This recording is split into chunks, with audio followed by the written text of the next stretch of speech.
जहाँ तक शायरी का सवाल है, किसी ने कहा अगर तो शायरी वो शायरी है कि बस अल्फाज की जादूगरी है, हम ऐसी शायरी से बाज आए कि असली शायरी पैगंबरी है। बहुत कि असली शायरी पैगंबरी है। अब ये सवाल है कि ये बहस लंबी है कि शेर किसे कहा जाए और किसे नहीं कहा जाए, शायरी क्या है और क्या नहीं है। ये भी सही है कि आखिरी मुकम्मल शेर नहीं कहा गया, तभी आप शायरी कर रहे हैं। जिस दिन मुकम्मल तरीन शेर कहा जाएगा उस दिन शायरी के दरवाजे बंद हो जाएंगे, उसके बाद शायरी की ज़रूरत नहीं रहेगी। जिस तरह एक मुकम्मल तस्वीर जिस दिन कोई मुसव्विर बनाएगा उसके बाद मुसव्विरी की कोई ज़रूरत नहीं रहेगी। तो इसका मतलब ये हुआ कि रास्ता खुला है। गालिब भी हरफ आखिर नहीं, मीर भी हरफ आखिर नहीं, इकबाल भी हरफ आखिर नहीं, फैज़ भी हरफ आखिर नहीं। तभी लोग शायरी अब भी कर रहे हैं। अगर हरफ आखिर आ गया उसके बाद हम गूंगे हो जाएंगे, उसके बाद कहने को कुछ रहेगा नहीं। इसीलिए शायद वो सिलसिला, वो मकाम शायद कभी नहीं आएगा जहाँ शेर की ज़रूरत नहीं पड़ेगी। ये इर्तिका जो है ये चलता रहेगा, ऐसे ही चलता रहे जब तक इंसानी समाज है। शायरी की इब्तिदा, मैं लंबा चौड़ा बोलने वाला नहीं हूँ क्योंकि आगे इनके कई सेशंस हैं और इनका अपना एक प्रोग्राम बंधा है। मैं मुख्तसरन एक दो बातें अर्ज़ करना चाहता हूँ। वो ये कि शायरी की जो इब्तिदा वो ज़बान से है। अगर ज़बान नहीं है तो शायरी भी नहीं है। और ज़बान क्यों है? ज़बान बुनियादी तौर पर तरसील का एक मामला है, कम्युनिकेशन का एक सिलसिला है। एक इंसान दूसरे इंसान से कम्युनिकेट करना चाहता है। जो मेरे जहन में कुछ पैदा हुआ या मुझे आपसे कुछ कहना था, आप तक कुछ पहुंचाना था, कोई तरसील थी। इसकी इब्तिदा हमारी जंगलों की ज़िंदगी से हुई। जो आज भी हम एनिमल वर्ल्ड में देखते हैं उनकी भी तरसील है, उनका भी कम्युनिकेशन का अपना सिस्टम है। और आहिस्ता आहिस्ता ये जो कम्युनिकेशन के इशारे थे वो आर्टिकुलेशन में बदलते गए, सौत लफ्ज़ ये वजूद में आते गए। और यहाँ से चल के आप ज़बान और ज़बान के बाद शायरी और दीगर चीज़ें जो आगे आ गई, इल्म आ गया, फसाहत, बलागत जो भी है। लेकिन जैसे प्रोफेसर साहब ने अभी कहा कि शायरी तो ठीक है, आपके जहन में, आपके मन में, आपके बातिन में एक जज्बा है, लेकिन इसकी तरसील के लिए आपको कसब फैज़ हासिल करना ही पड़ेगा। आप ये किस तरह पहुंचाएंगे? आप एक टीचर को देखिए क्लास में, अच्छा टीचर होता है, दूसरा अच्छा नहीं होता है। आप खुद कहते हैं शमस कमाल अंजुम अरबी बहुत अच्छा पढ़ाते हैं जी, क्लास में सब स्टूडेंट्स हैप्पी हैं, सेटिस्फाइड हैं। इन्हीं का कोई कुलीग होगा, उसके बारे में जनरल ओपिनियन होगा, नहीं है जी, ठीक है, वाजिबी है। ये तरसील का मामला है। अगरचे वो दूसरा शख्स भी शायद इल्मी तौर पर एंडाउड हो, इल्म हो उनमें, लेकिन क्या वो उसको पहुंचा सकते हैं कि नहीं? यही शायरी का मामला है। आपके अंदर क्रिएटिविटी है, फ़न है, लेकिन हुनर आपको हासिल करना पड़ेगा। फ़न और हुनर दो चीज़ें हैं। फ़न वह भी है आपके जहन में आ गया, तख्लीक जिसे कहते हैं आप, क्रिएटिविटी जिसे कहते हैं आप, वो है, गॉड गिफ्ट है जी आपके पास। लेकिन इसको आप किस तरह पेश करते हैं, किस तरह बाहर निकालते हैं अपने अंदरून से, ये तमाम शायरी है। उसके आप फिर मुख्तलिफ मनाजिल, मराहिल जो भी हैं वो आप तयन करें और करते हैं ना ज़माने के हिसाब के साथ। मीर के ज़माने के फॉर्म्स अलग थे, गालिब के ज़माने के फॉर्म्स अलग थे, आज के ज़माने के अलग हैं।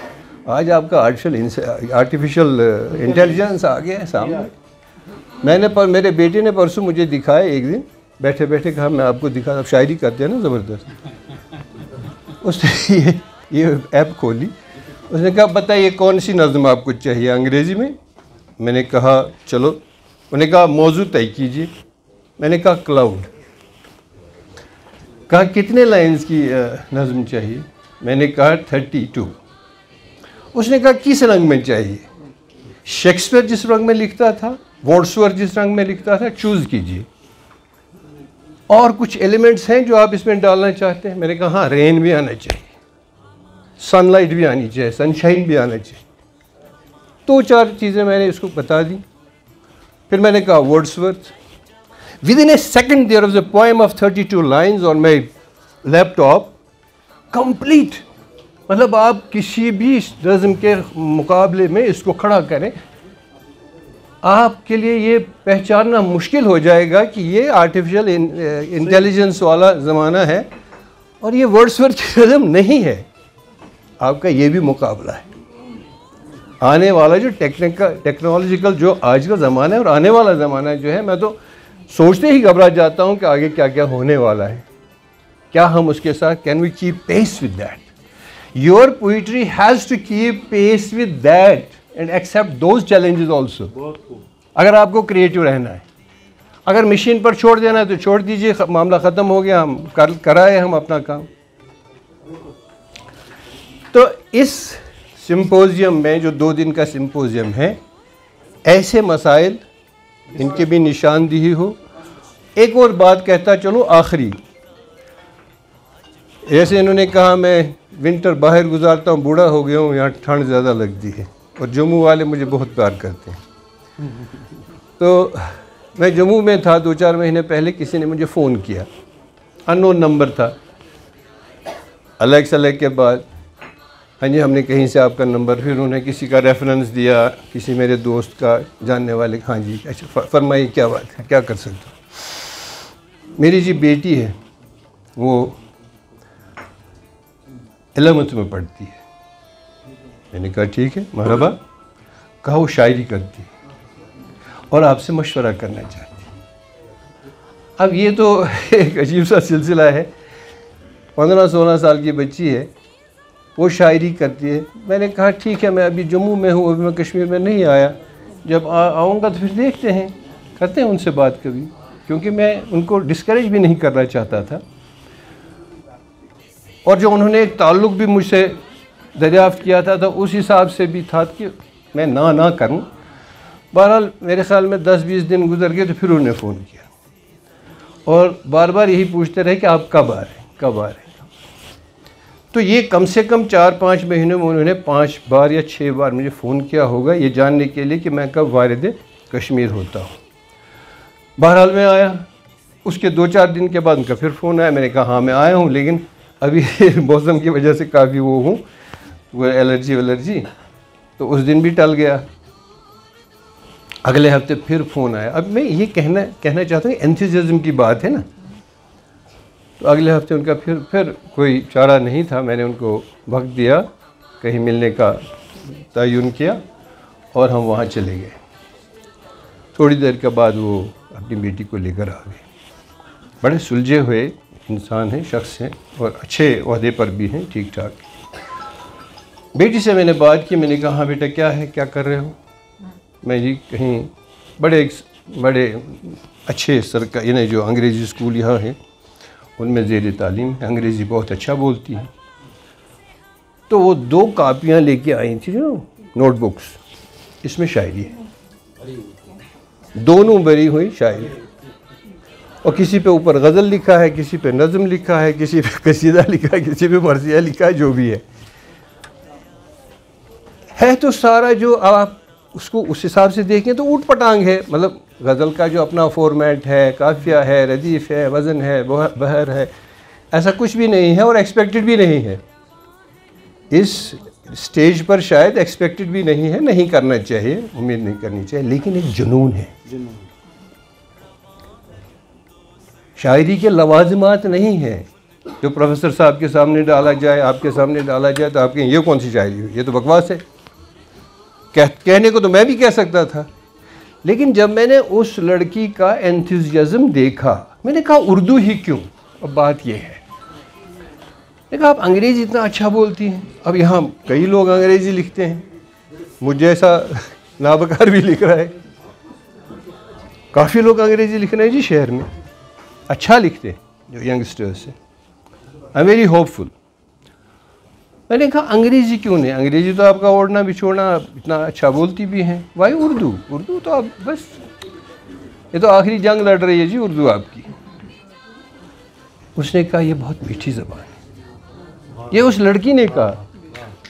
मुझे इस लड़की से इस उर्दू ज़बान से मुझे बहुत ज़्यादा मोहब्बत है।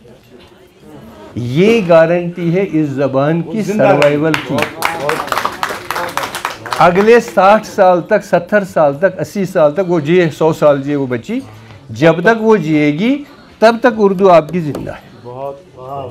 इसलिए इसका मरसिया आप अभी ना कहें और इसका नवा भी ना लिखें। अभी इंशाल्लाह बहुत आगे दूर तक जाएगी। सियासी इनकलाबात के ज़रिए ज़बानों का हाल बेहाल हो जाता है, हमने देखा है। हमने संस्कृत के साथ यहाँ देखा 14वीं सदी में, जब उसको फ़ारसी ने रिप्लेस किया only because of A political change और ए पॉलिटिकल अपहीवल। और फ़ारसी का हमने हाल देखा है डोगरा सल्तनत के दरमियान में, जब महाराजा प्रताप सिंह ने फ़ारसी को निकाल के उर्दू को लाया, आखिरी जो अशरा था इसका 19वीं सदी का, तो उर्दू आ गई। लेकिन उर्दू हमारी लिंगुआ फ्रांका बन गई, जो फ़ारसी नहीं बन पाई थी, संस्कृत भी नहीं बन पाई थी। उर्दू का कमाल ये था कि चिलास में रहने वाला, लेह में रहने वाला, गिलगित में रहने वाला, अस्तोर में रहने वाला, बसोली बन्नी में रहने वाला जो डोगरा था, कश्मीरी जो था, हर शख्स उर्दू समझता था, आज भी समझता है। आप किसी भी इलाके में कश्मीर में चले जाइए, जम्मू में चले जाइए, लद्दाख में चले, उर्दू में बात कीजिए, वो आपको समझेगा। कैसे बोलेगा क्या नहीं बोलेगा वो सवाल दीगर है। लेकिन उर्दू ने एक लिंगुआ फ्रैंका की सूरत है यहाँ हाल, इसलिए ज़िंदा रही, वरना इसे ज़िंदा रहने का कोई वो शायद हक भी नहीं था साहब। आपने वहाँ से निकाल दिया तो हमारे यहाँ पनाह गुज़ीनी हो गई ना। बहरहाल ये कुछ ऐसे ख़यालात है जो आपके सामने रखे। मैं एक बार फिर